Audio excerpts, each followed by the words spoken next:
soyez abondamment bénis.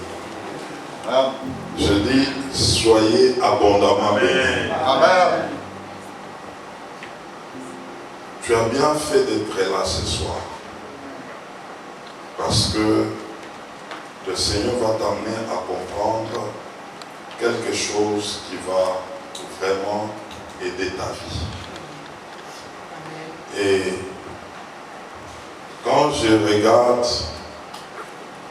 tel que nous sommes, je le dis hier, mon désir était vraiment de voir des gens être présents en ces lieux pour qu'ils bénéficient de la parole de Dieu. Parce que cette parole nous a été révélée. Et j'aime quand je parle de la part du Seigneur d'une manière révélée. Et donc ce soir, sois-en sûr que le Seigneur va te faire du bien. Amen. Parce que moi-même, je mangeais déjà cette parole. Et elle me faisait déjà du bien. Et donc toi aussi, elle va te faire du bien.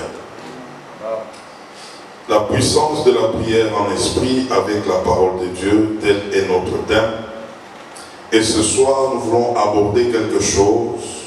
Nous voulons lire déjà dans Luc chapitre 11, du premier verset au verset 2. Est-ce qu'on peut se tenir debout pour honorer cette parole? Luc chapitre 11, du premier verset au verset 2. Nous allons lire au nom de Jésus-Christ. Jésus priait un jour à un certain lieu. Lorsqu'il eut achevé, un de ses disciples lui dit: Seigneur, enseigne-nous à prier, comme Jean l'a enseigné à ses disciples. Il leur dit: quand vous priez, dites: Père, que ton nom soit sanctifié, que ton règne vienne. Amen. On peut reprendre nos places, merci beaucoup. Nous prenons Matthieu plutôt, chapitre 6. Matthieu 6, 9 à 10. Matthieu chapitre 6, versets 9 à 10. Voici donc comment vous devez prier. Notre Père qui est aux cieux, que ton nom soit sanctifié, que ton règne vienne, que ta volonté soit faite sur la terre comme au ciel. On peut s'arrêter là. Et nous prenons encore Marc chapitre 1er, le verset 35. Marc chapitre 1er, verset 35, nous lisons: vers le matin, pendant qu'il faisait encore très sombre, il s'éleva et sortit pour aller dans un lieu secret où il pria. C'est Jésus. Amen. Amen. Et enfin, nous rentrons dans Luc 6, de 12 à 13. Luc 6, de 12 à 13. Ah, tu seras béni ce soir. En ce temps-là, Jésus se rendit sur la montagne pour prier. Et il passa toute la nuit à prier Dieu. Quand les jours parurent, il appela ses disciples, il en choisit 12, auxquels il donna le nom d'apôtres. Amen. Amen. Hier, nous avions vu avec Pasteur Florence, elle nous a parlé autour de l'importance de la prière dans la vie du croyant et même dans l'église. On nous a montré comment la bonne prière doit être cette prière qui est basée sur la parole de Dieu. Et nous avions suivi à peu près même la manière dont elle a présenté autant de versets. Nous avions eu l'occasion d'en lire à peu près 55 versets pour nous amener à comprendre que nous avons besoin de la parole de Dieu afin de bien prier. Et donc il y a une urgence d'expérimenter la puissance qui accompagne cette prière. Et ici nous voyons le disciple de Jésus qui voyait de temps en temps comment est-ce que Jésus était en train de prier. Il priait tellement jusqu'à ce qu'un jour, un de ses disciples, nous venons de lire dans Luc 11, il lui posa la question. Enseigne-nous un peu à comment prier. C'est comme quelqu'un qui dit, il est en train de le voir tout le temps prier, et puis il voit aussi tout ce qu'il pouvait faire après avoir prié. Ça l'a intéressé jusqu'à lui poser cette question de vouloir savoir comment prier.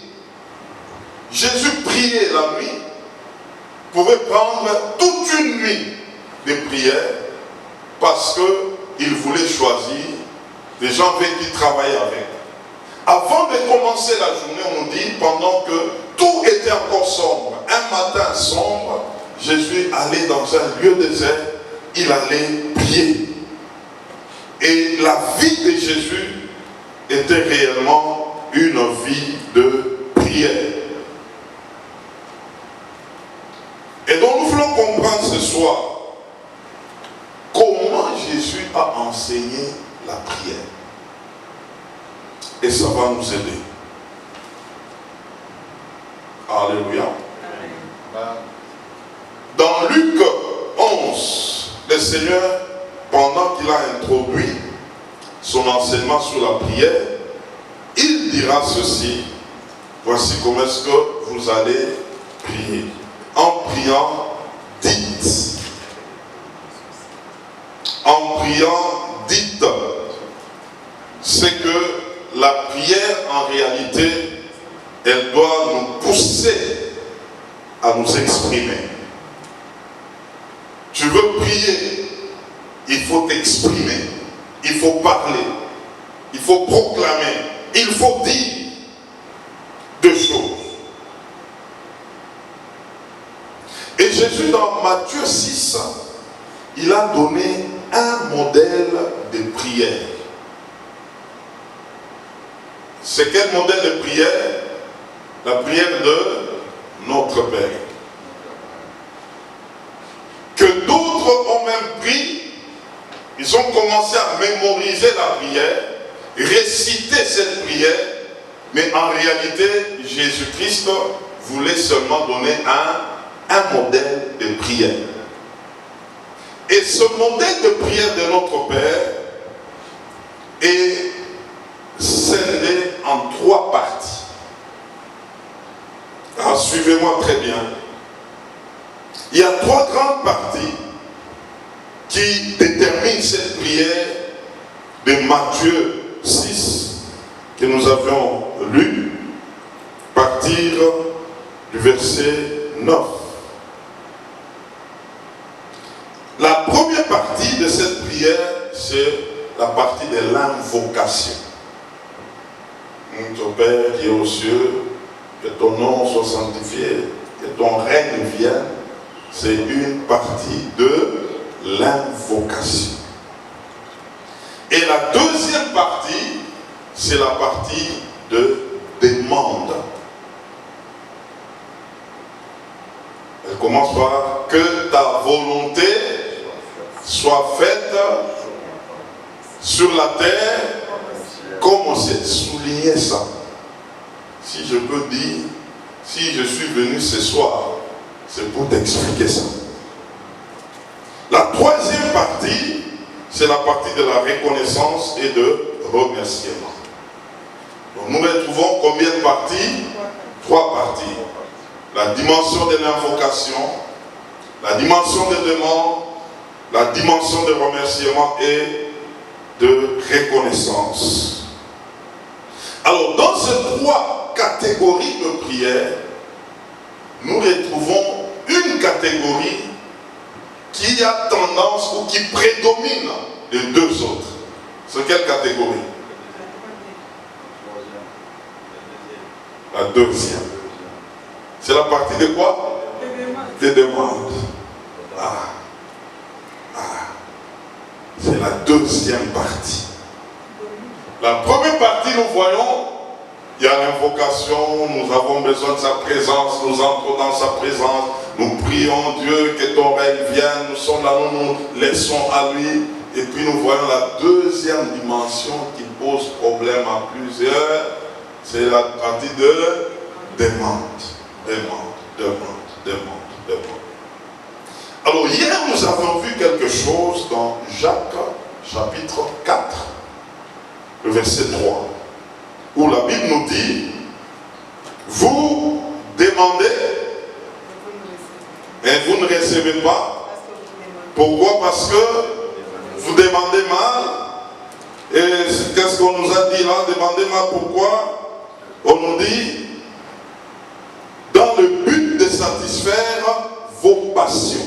Vous demandez, mais vous ne recevez pas parce que vous demandez mal.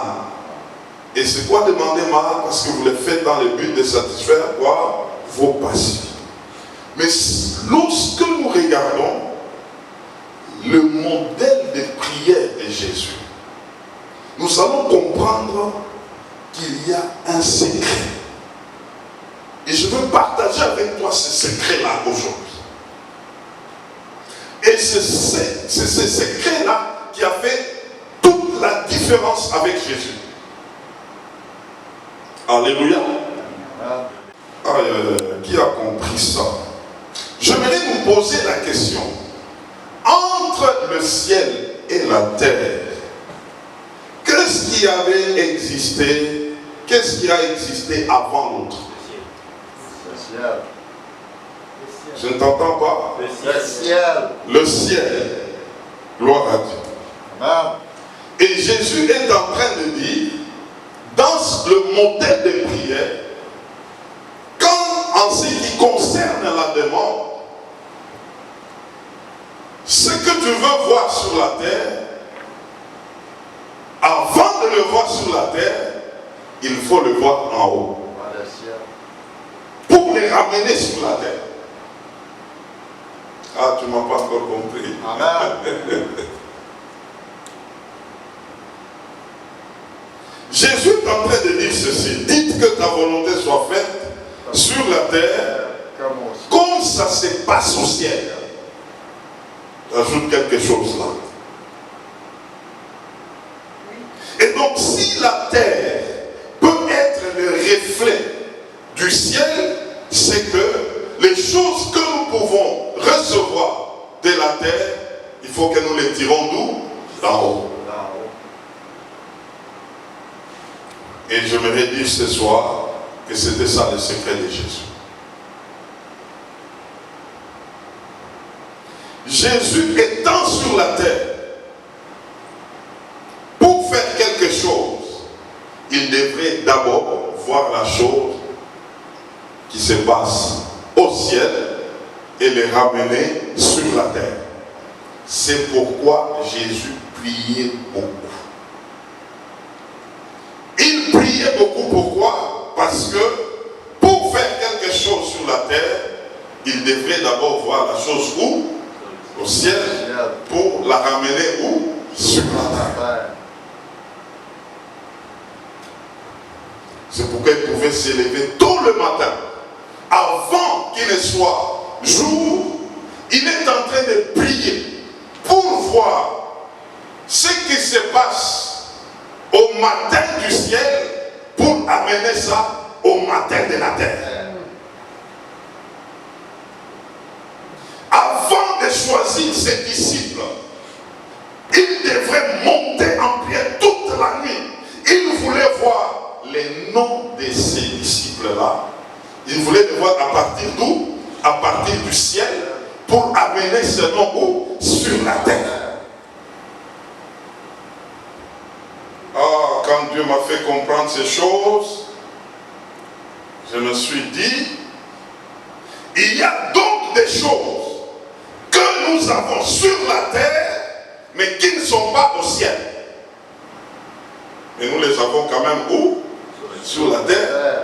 Et nous marchons avec ces choses où? Sur la terre. C'est pourquoi ces choses sont éphémères. Parce que ça n'a pas tiré leur origine d'en haut. Amen. Est-ce qu'on peut évoluer? Dis-moi, évolue encore. Aïe, aïe, aïe, aïe, aïe, aïe, aïe. Jean chapitre 5, verset 19 à 20, et puis le verset 30. Ah, ça m'a fait du bien ces choses. La parole de Dieu elle est bonne. Ah, plus que le miel. Vraiment, quand tu prends cette parole, tu es en train de la manger, elle fait du bien.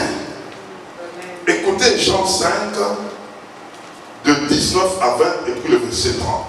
Je vous dis, mes frères, si tu gardes, tu saisis ces secrets, tu comprends ces secrets, ta vie va changer. Amen. Ta vie, tu vas aimer la vie de prière. Tu vas aimer ça. Nous sommes là. Je veux lire. Jésus reprit donc la parole et leur dit, en vérité, je vous le dis, le Fils ne peut rien faire de lui-même. Il ne fait que ce qu'il voit faire au Père. Ok? Et tout ce que le Père fait, le Fils aussi le fait pareillement. Verset 20. Car le Père aime le Fils et lui montre tout ce qu'il fait. Et il lui montrera des œuvres plus grandes que celles-ci, afin que vous soyez dans l'étonnement. Jésus a étonné le monde parce que tout ce qu'il faisait, il les voyait faire où? Auprès du Père, et lui les ramenait où? Sur la terre. Que ta volonté soit faite sur la terre comme au ciel. Verset 30. Je ne puis rien faire de moi-même. Selon que j'entends, je juge, et mon jugement est juste. Parce que je ne cherche pas ma volonté, mais la volonté de celui qui m'a envoyé. Celui qui l'a envoyé est où? Il était où? Au ciel. Il devait voir ce qui se passe là-bas pour les ramener sur la terre. Et quand il devait faire cela, c'est pourquoi ça ne ratait pas. Parce que la chose que Jésus ramenait, c'est la chose qui s'est passée au ciel, et lui ramenait la chose sur la terre pour l'accomplir sur la terre. C'est pourquoi, encore une fois, Jésus devrait faire quoi? Prier. Il devrait prier parce que en priant, il pouvait voir. En priant, il pouvait entendre. Parce qu'il ne voulait pas faire des choses de lui-même, mais ce qu'il pouvait voir faire auprès du Père, c'est là que lui aussi devrait le faire. Alors c'est pourquoi l'apôtre Paul, comprenant ces choses, dans 1 Corinthiens 15 et le verset 40. Ah, ça c'est fort, je l'ai compris par le Saint-Esprit. 1 Corinthiens comment? Combien? 15. Le verset combien? Écoutez ça, mes frères. Il y a aussi des corps célestes et des corps terrestres. Mais autre est l'éclat des corps célestes, autre celui des corps terrestres. Et le Saint-Esprit m'a amené à comprendre ce passage, qu'il y a des choses qui se passent sur la terre, ce sont des choses terrestres, et il y a des choses qui se passent au ciel, ce sont des choses célestes. Maintenant, Jésus, qu'est-ce qu'il faisait? Lui ne cherchait pas les terrestres, mais lui cherchait le céleste, et il les amenait où? Sur la terre. Alors, tel que nous sommes ici sur la terre, il y a des choses qui sont comme au ciel. Et lorsque nous pouvons les avoir, ça peut rester la seule différence, c'est l'éclat. Amen. C'est l'éclat. Et Paul a compris ça. Il a expliqué ça. Il y a des ministères célestes, il y a aussi des ministères terrestres. Tous les deux, on peut les appeler ministères. Mais la seule différence, c'est quoi? L'éclat. Il y a des mariages terrestres, il y a des mariages célestes. La différence, c'est quoi? L'éclat. Il y a des affaires terrestres, il y a des affaires célestes. La seule différence, c'est quoi? L'éclat. Ce qui est céleste a de l'avenir, est éternel, tient bon. Mais ce qui est terrestre est temporaire. Ça peut commencer, ça peut se faire, mais arrivera un moment, ça va s'arrêter. C'est pourquoi avec Dieu, Dieu regarde beaucoup à la fin qu'au commencement. Parce que le commencement peut être le même. Mais la fin, c'est elle qui détermine si le commencement était bon. Alléluia. C'est comme de l'or. Vous savez, nous connaissons, il y a de l'or plaqué. Amen. L'or plaqué, lorsque nous l'avons au début, quelqu'un peut regarder de loin, peut dire que c'est de l'or. Mais des années, on finira par comprendre que ça, ce n'était pas du pur. C'était de l'or plaqué. Mais au début, c'était que ça se voyait comme de l'or. Ce qui est terrestre est temporaire. Mais ce qui est céleste est éternel. Et Jésus savait qu'il fallait commencer avec ce qui est céleste. Il fallait voir d'abord ce qui se passe là-haut et l'amener sur la terre. Et non pas faire avec ce qui est sur la terre. C'est pourquoi Éphésiens chapitre 1er, le verset 3, nous donne quelque chose ici. Éphésiens chapitre 1er, le verset combien? 3. Écoute cette parole. La Bible nous dit: béni soit Dieu, le Père de notre Seigneur Jésus-Christ, qui nous a bénis de toutes sortes de bénédictions spirituelles dans les lieux célestes en Christ. Mais il n'a pas parlé dans les lieux terrestres en Christ. Quelqu'un a compris ça? Amen. Tout commence par le céleste. Et maintenant, la prière vient pour nous prendre et nous amener dans les lieux célestes afin que nous puissions découvrir ce qui est en nous.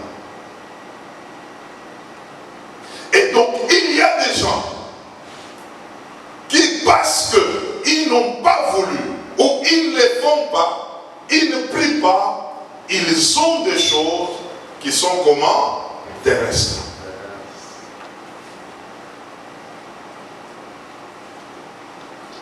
Et donc, pour percer et capter les choses célestes, il faut que tu sois en esprit. Parce que seul ton esprit est capable de percer l'espace spirituel afin de faire quoi? Afin de voir ce qui se passe là-haut.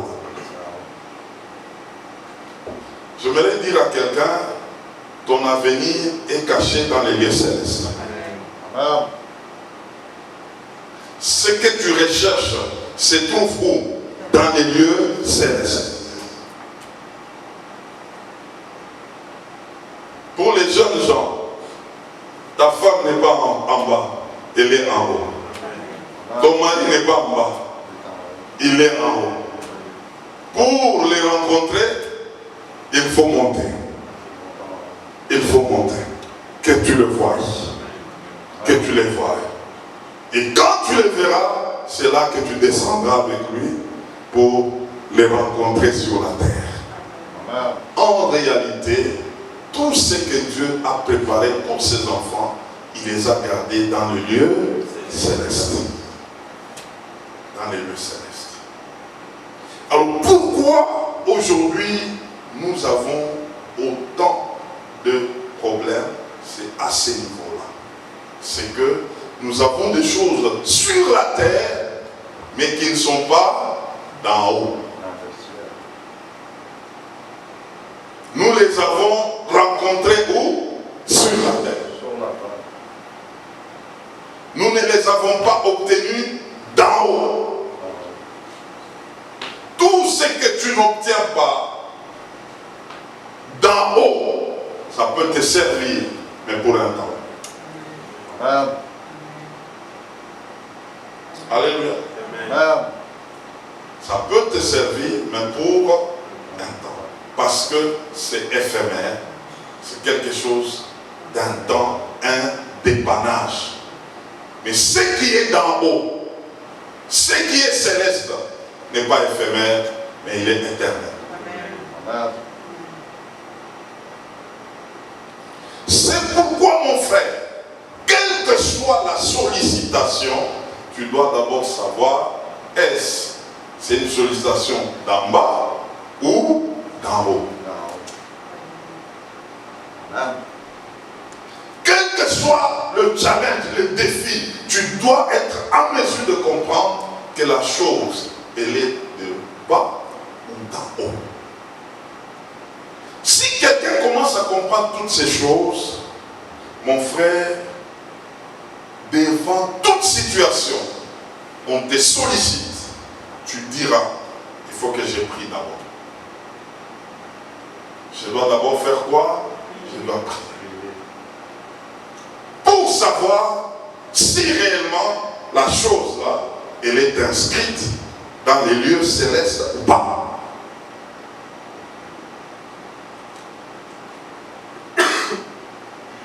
Je veux te poser cette question ce soir. Ce que tu as, l'as-tu vu d'en haut? Ce que tu veux avoir, tu veux l'avoir venant d'en haut ou d'en bas?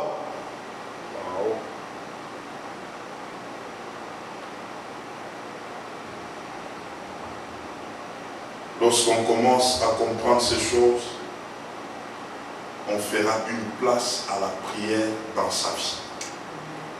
Amen. Les choses qui sont en haut, il y en a comme ces choses-là ici sur la terre. Mais la seule différence, c'est au niveau de quoi? De l'écran. Au niveau de l'écran. Au niveau de l'écran. Il y a des choses qui peuvent t'accompagner, mais pour un temps, puis ça va te laisser. Parce que ça n'avait pas une origine céleste. C'était une origine terrestre. Alors, mes frères, avec tout ça, nous devons comprendre que l'homme, en réalité, cet homme doit être un homme spirituel. Amen. Parce que beaucoup de choses que nous cherchons, si nous voulons les avoir par Dieu, il faut être en esprit. Amen. Il faut être en esprit. Le monde a copié beaucoup de choses qui deviennent comme. Mais en réalité, ce n'est pas ça la vraie. C'est pourquoi nous n'avons pas de choix. Nous devons monter en esprit. Afin de commencer à percer notre vie qui est cachée où? Dans les lieux célestes. Sais-tu que Dieu t'a conçu, et non pas ici sur la terre, mais Dieu t'a conçu là-haut? Alléluia. Balance un peu ta main. Tu n'es pas un produit terrestre, tu es un produit céleste. Dieu parle à Jérémie, il dit quoi? avant que tu ne sois conçu dans le ventre de ta mère, je t'avais connu et je t'avais déjà établi qui prophète des nations. Avant que son père et sa mère ne se croisent, Dieu lui l'avait déjà croisé. Où? Dans les lieux célestes. Et donc, Jérémie se retrouve sur la terre juste par la voie des rencontres de deux personnes, mais Dieu lui l'avait déjà où? Au niveau du ciel. Ta vie exactement. Alors si nous ne comprenons pas ces choses, nous allons commencer à vivre non pas comme Dieu attendait de nous, mais nous allons vivre selon la dimension terrestre. Et cette dimension terrestre est comment? Est éphémère et elle s'arrêtera un jour. J'aimerais te convier à comprendre que ta vie, le plan que tu as, tout ce que tu dois faire, était déjà conçu. Amen. Était déjà préparé. Même la durée de tes jours, c'est déjà préparé. Alléluia. Amen. Même le temps que tu mettras sur la terre, ce temps est déjà connu. Mais toi-même, tu ne connais pas. Alléluia. Amen. Tu ne connais pas. Ta vie, tu ne la connais pas. Ton lendemain, tu ne connais pas. C'est comme quelqu'un qui est en train de jouer au jeu du hasard. Il essaie là, ça marche là, il fait. Mais Dieu avait tout planifié, tout préparé. Et ça se trouve où? Dans les lieux célestes. Dans les lieux célestes. Dans les lieux célestes. Et quand Dieu a commencé à me parler comme ça, je me suis dit, ah bon? Donc, en réalité, on ne vient pas fabriquer quelque chose sur la terre. On doit entrer dans ce qui est à toi. Mais ce qui est à toi est caché quelque part. Et Jésus, lui, avait su comment trouver ça, percer ça. Il avait deux choses qu'il observait. La première des choses, il devrait voir. La deuxième des choses, il devrait entendre. Combien de choses? Deux choses. La première, voir. Il dit, je ne peux pas faire quelque chose que je ne vois pas faire par mon Père. C'est-à-dire, tu peux me proposer quelque chose, je te dis, attends, j'aimerais voir si là-haut, la chose est telle que tu me l'as proposée, là je peux faire. Tant que cela n'est pas fait comme ça là-haut, c'est que ce n'est pas mon partage. C'est comme ça que Jésus a opéré sur la terre. Jésus devrait entendre la voix de Dieu, la voix de son Père. Il lui dit quelque chose, c'est là qu'il peut s'engager, il peut faire. Et tout ce qu'il faisait réussissait. Amen. Et Jésus n'a vécu que pendant combien de temps? 33 ans et demi. Et nous parlons de lui jusqu'aujourd'hui. Pourquoi? Parce que tout ce qu'il faisait, il les voyait faire où?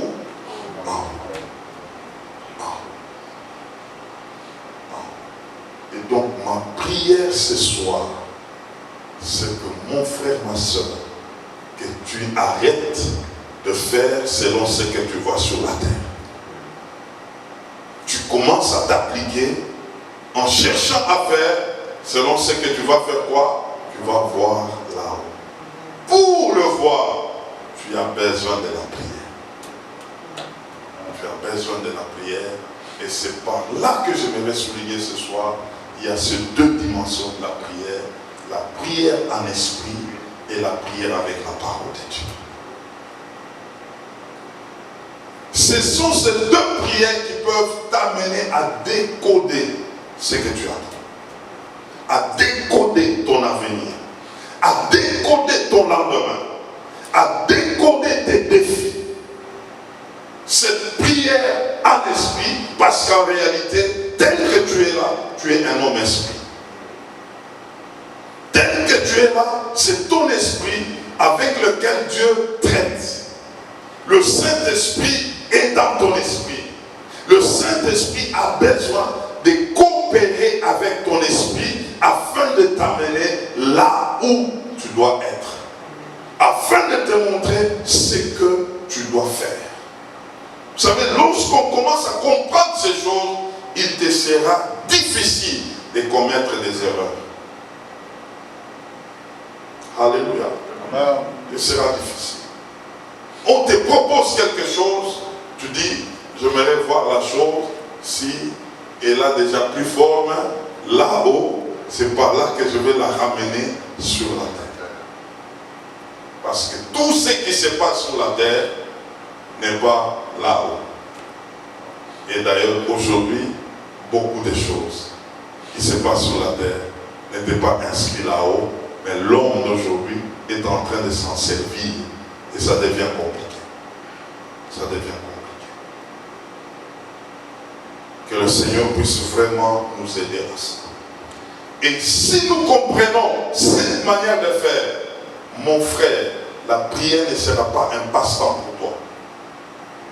La prière sera un temps décisif où tu es en train de chercher comment découvrir ce qui est à toi, parce que ce qui est à toi est déjà là. Amen. C'est déjà. Mais le découvrir, c'est au moyen de la prière en esprit et avec la parole de Dieu. Amen. Parce que ton écriture de ta vie se trouve dans sa parole. Se trouve dans sa parole. Amen. Et si tu as communion avec le Saint-Esprit, tu vas entendre sa voix. Et lorsque tu commences à entendre sa voix et à décoder l'écriture qui te concerne, qui se trouve dans sa parole, tu verras ton chemin s'ouvrir. Tu verras ton lendemain s'ouvrir. Tu verras là où tu es en train d'aller.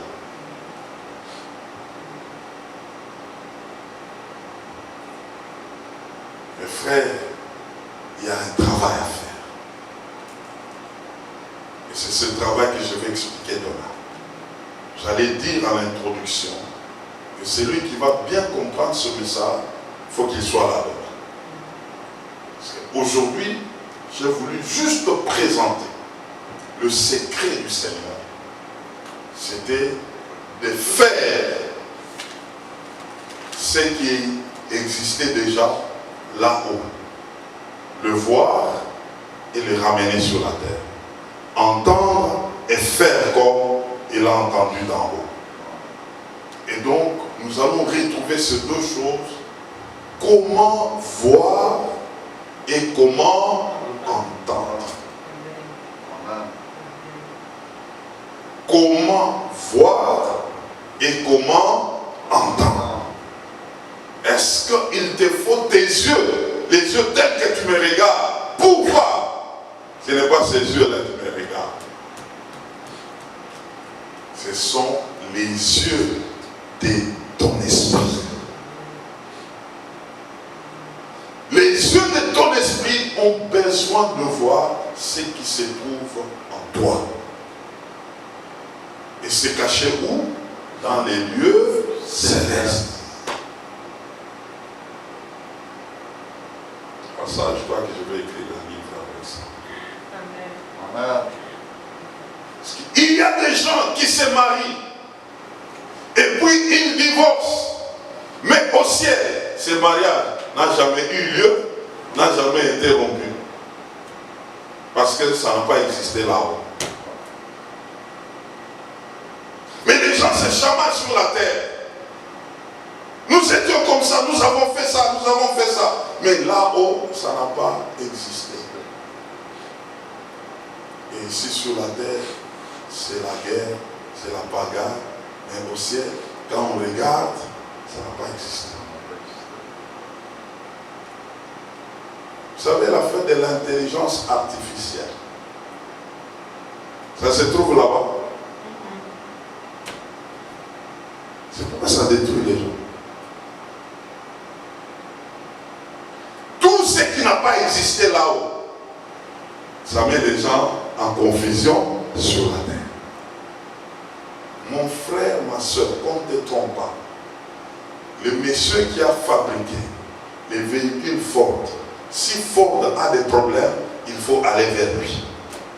Parce que c'est lui qui connaît, il a fabriqué les moteurs, il a fait toutes ces choses, il a travaillé, il connaît là où ça ne doit pas marcher.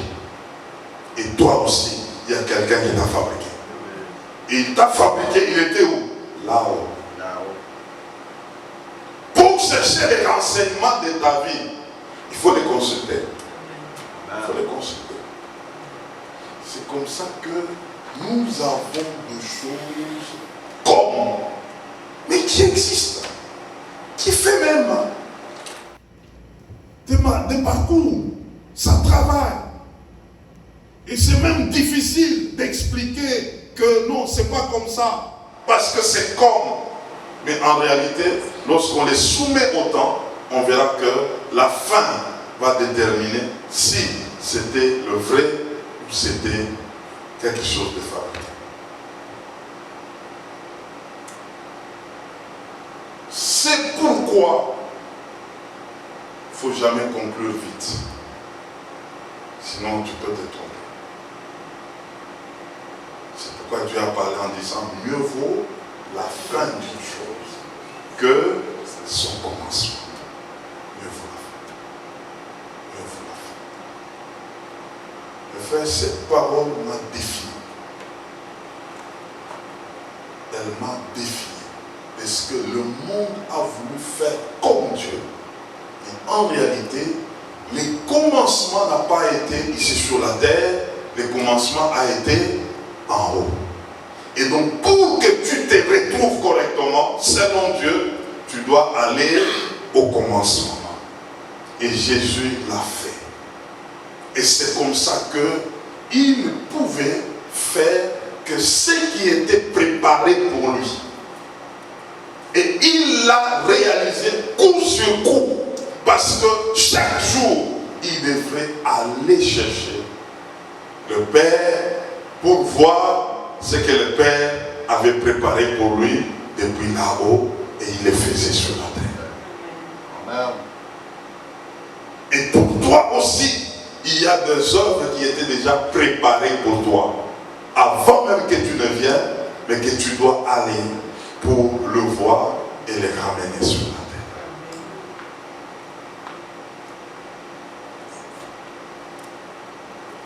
Ce que tu as, où est-ce que tu l'as reçu?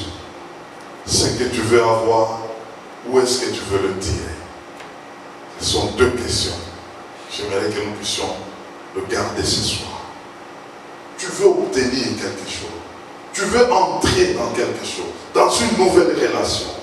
Tu veux faire quelque chose de nouveau. Tu l'as vu où?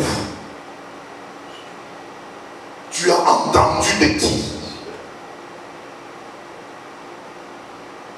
Si tu veux bien répondre à ces deux questions, tu chercheras Dieu. Amen. Tu aimeras la prière. Amen. Parce que les choses qui ne viennent pas de Dieu n'ont pas de vie. Quelle que soit la nature de la chose, elle peut te servir, mais pour un temps. Mais quand ça vient de Dieu, ça vient de l'éternité, ça va te conduire jusque dans l'éternité. Si nous respectons cet exercice, mes frères, mes sœurs, nous serons exemptés de beaucoup d'heures. Quelqu'un te sollicite, tu regardes, tu dis, d'où vient la personne? Je veux voir si la personne est où? Elle est là-haut. Si elle est là-haut, on peut faire avec. Quelque chose arrive, tu te poses la question. Ça vient d'où? Ça vient de la terre ou ça vient de là-haut? Si ça vient de la terre, je dis merci beaucoup. Ça peut me servir mais pour un temps. Mais j'ai besoin de choses qui peuvent me servir pour l'éternité. nous allons chercher Dieu.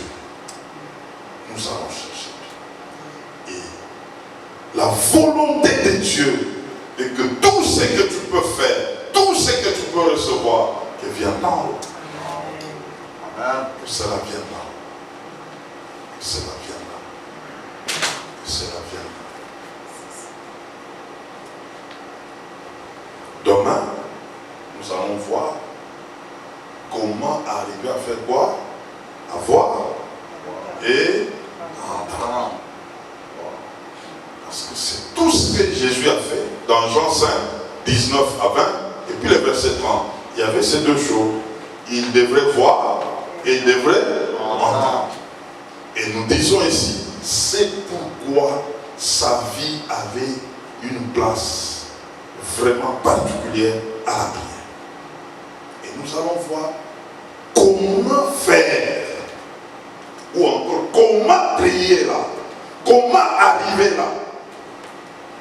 Parce que la volonté de Dieu, tu dois t'asseoir dans l'écoute. Amen. Tu dois t'asseoir où? Dans l'écoute. Et tu dois faire quoi? Tu dois voir. Quand tu regardes quelqu'un, qu'est-ce que tu vois? Alléluia. Ah, demain, c'est pourquoi j'ai dit, ce message, c'est en partie. J'ai donné une partie pour que demain encore, j'ajoute une autre partie. Je vais terminer par là. Il y a un monsieur, il venait de prêcher quelque part. Il termine la prière, il rentre chez lui. Quand il arrive, il voit une femme en train de venir. Il regarde cette femme, mais il voit quelqu'un avec des corps. Mais lui, la personne qui venait, c'est qui? C'était une femme. Et quand il regarde, il voit l'image avec quoi? Avec des corps. Il a déclaré là, au nom de Jésus, il chasse l'image qu'il a vue. Et puis il voit la femme là qui venait le saluer. Il a vu cette femme normale. Je te pose la question, qu'est-ce que tu vois? Aujourd'hui là, dans ce siècle, il y a des choses. Tu peux voir que tu es en train de rencontrer des hommes, mais tu es en train de rencontrer des hommes avec des corps. Tu regardes, tu vois une femme, c'est quelqu'un qui a des cornes et une queue derrière. Si tu regardes avec tes yeux, demain je vais t'amener à comprendre comment regarder avec ton esprit. Amen. C'est ça l'exercice de la vie. Et si tu y arrives, rien sur la terre ne peut t'impressionner. Amen. Je dis bien, rien sur la terre ne peut t'impressionner. Parce que tu as vu.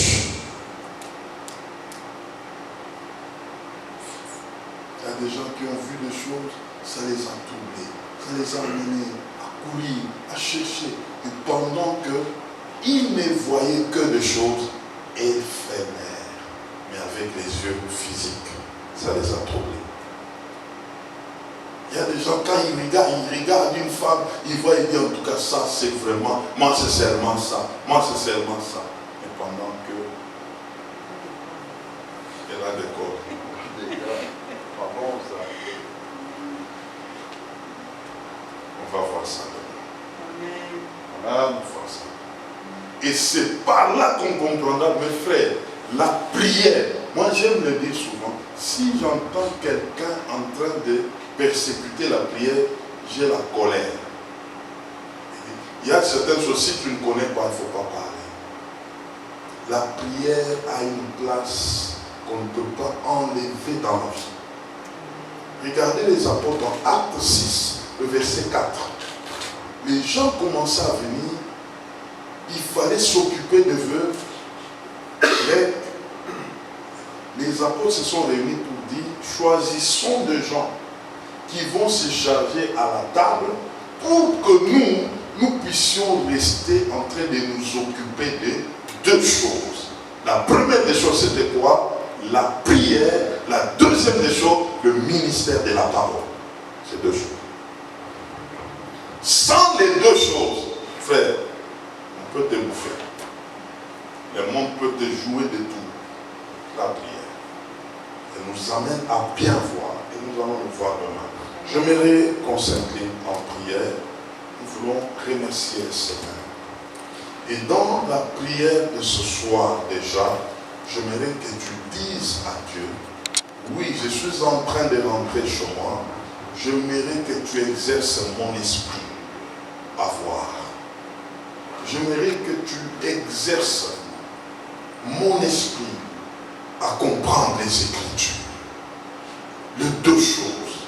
Parce que c'est sur ces deux choses que nous allons comprendre où, mon frère, il y a des choses qui vont commencer, que tu vas commencer à voir. Ce n'est pas une vision. Ce n'est pas quelque chose de spectaculaire. Mais on te donne une, j'appelle ça la touche de Dieu. Amen. La touche de Dieu. Tu peux regarder avec les yeux de Dieu. Tu vois les débuts et la fin de quelque chose. Mais pendant que la chose est en train de faire trembler autant de personnes. Ah, que le Saint-Esprit nous aide. Que le Saint-Esprit nous soutienne. Tu vas élever ta voix, tu es en train de dire, Seigneur, Seigneur, fais que je comprenne ces deux choses. Toi, tu voyais et tu entendais. Tu ne faisais rien sans voir ni entendre. Quel que soit l'amour d'une personne, quelle que soit l'attirance des choses, mais tant que tu ne voyais pas, tant que tu n'entendais pas, tu ne faisais pas. Et ce soir, j'aimerais accéder dans cette dimension, que j'entende et que je vois. Et applique mon esprit à cela, ô notre Dieu, afin qu'à tout temps, que j'ai la place de la prière, parce que tu m'as démontré que tu priais, parce que tu voulais entendre, parce que tu voulais voir. Tant que tu ne voyais pas, tu ne laissais pas de prier. Tant que tu n'entendais pas, tu ne laissais pas de prier. Entendre et voir par la prière. Entendre